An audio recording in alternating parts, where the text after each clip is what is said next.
there guys, and welcome back to the channel. So we do have Behemoth Boss 8.26, so this is going to be Behemoth Hulk leaked. So this is again final boss for Act 8.2, which is all but confirmed coming out next month, probably in like second or third week of the update. So likely, if I have to make my prediction, we're gonna see Act 8.2 come at 12th of now it's March, April.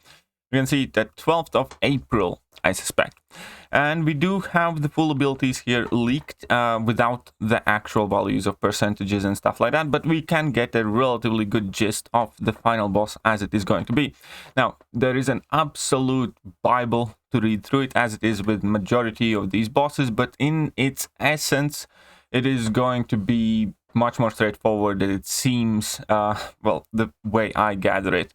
And what you need to know is, well, I'm going to try and break down the most important things here initially, but the point is he's obviously immune to build accuracy reduction, all power lock, steals, burst, and things like that. He also removes opponents through strikes, through accuracies, and stuff like that. So none of that stuff is really going to work. He has tons of immunities in general, which we're going to go over a bit later.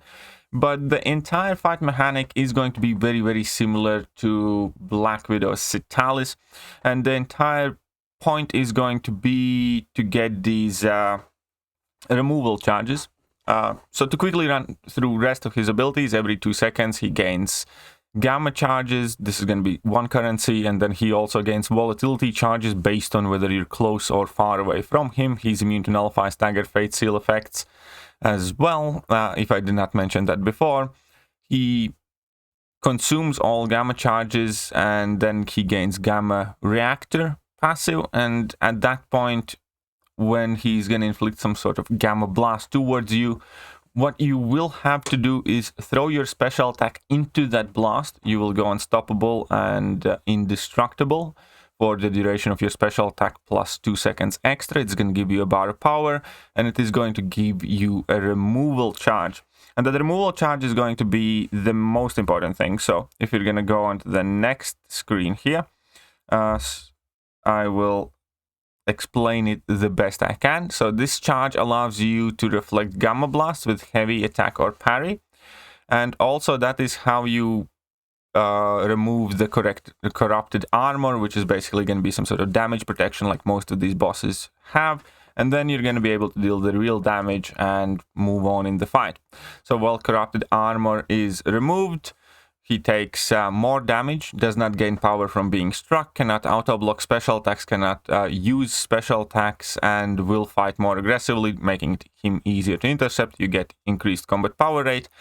Additionally, you also get cruelty charges, I believe, during that process, and that will further improve your damage. So I do believe that champions with high crit rate are going to be quite good in general against this guy, because obviously that synergizes very well with a big cruelty charge that you will be getting, and if you can crit a lot, you can benefit more from those cruelty charges.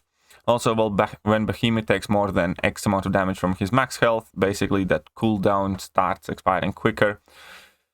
Right, so removal charge. This charge allows you to reflect gamma blasts with a heavy attack or a parry, and the key of that is here mentioned in this radiation post. So radiation lasts for X amount of seconds, grants unstoppable, and when it expires, Behemoth releases a radiation blast projectile that deals energy damage.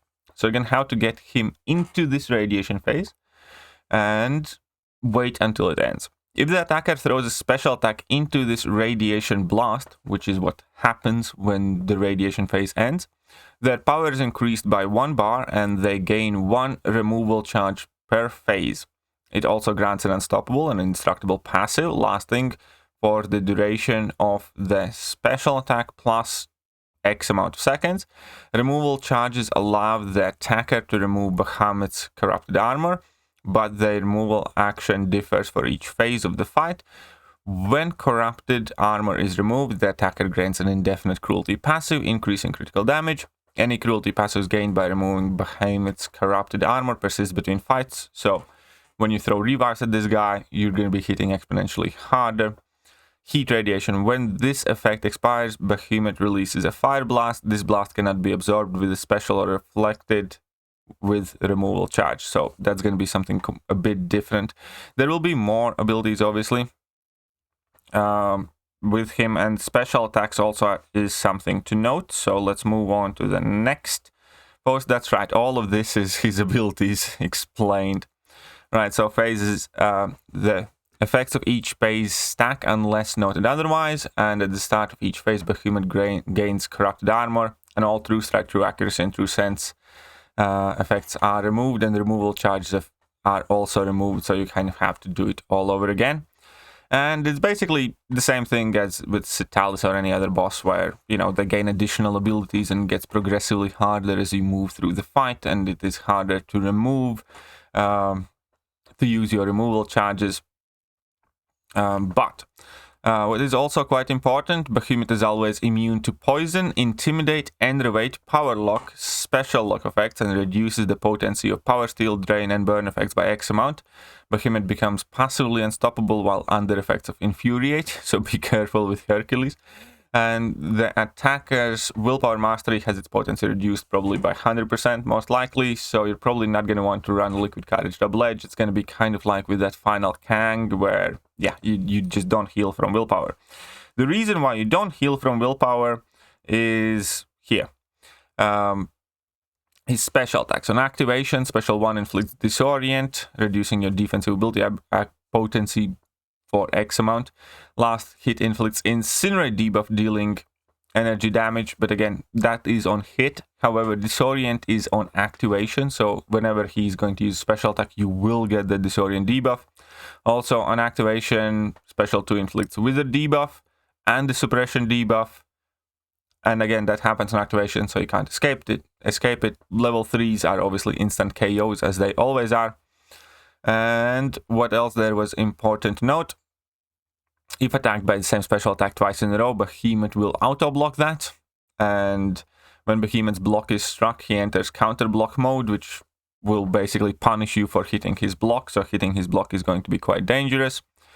And also, whilst he's going to be in his gamma reactor mode, which is something that we will want to put him in, all basic attacks will deal X amount of damage as burst of energy damage. If the attacker stays within striking distance for X amount of seconds, you're also going to get incinerated. So there will be kind of like two main things to worry about in this fight. Number one is going to be his unstoppables, because he will be going unstoppable throughout this fight and you will have to dance around it.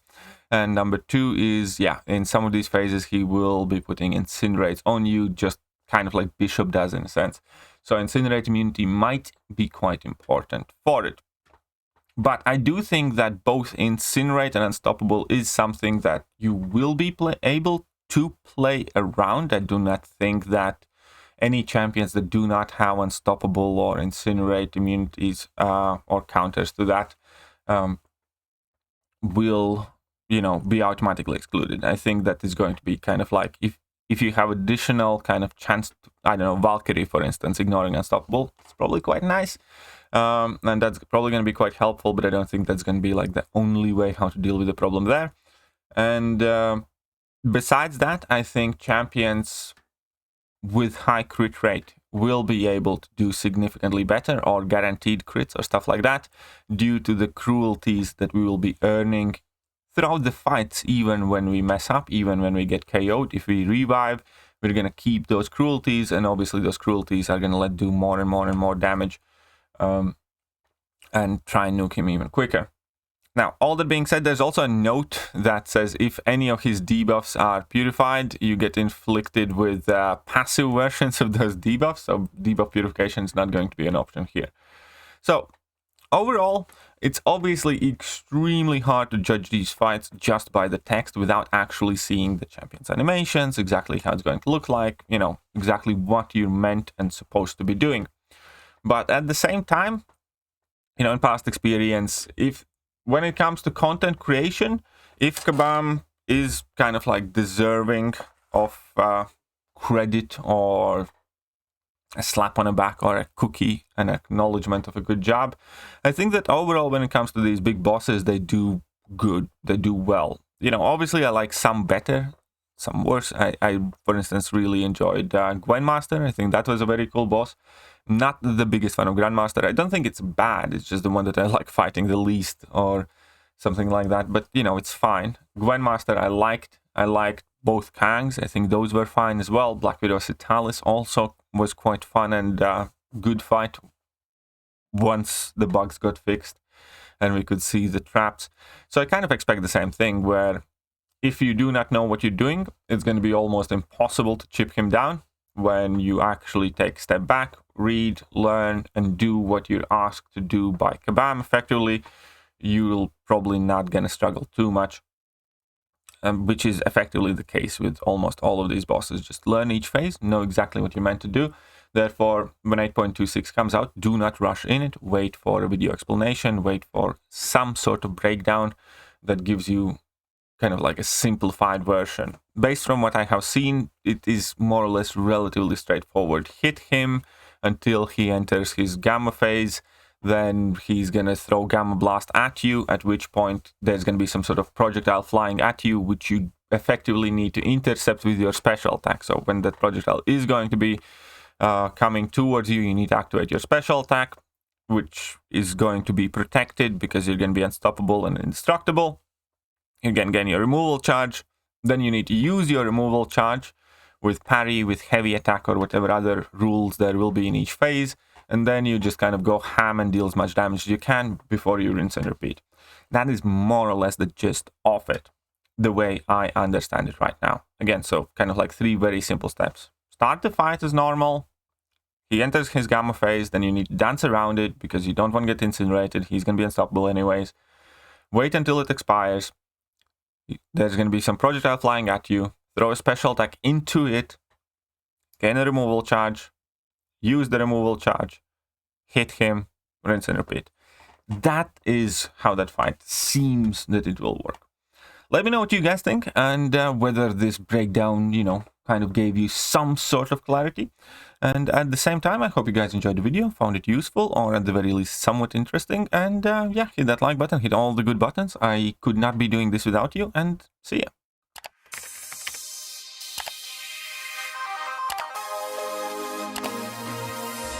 Hello there guys, and welcome back to the channel. So we have all the information about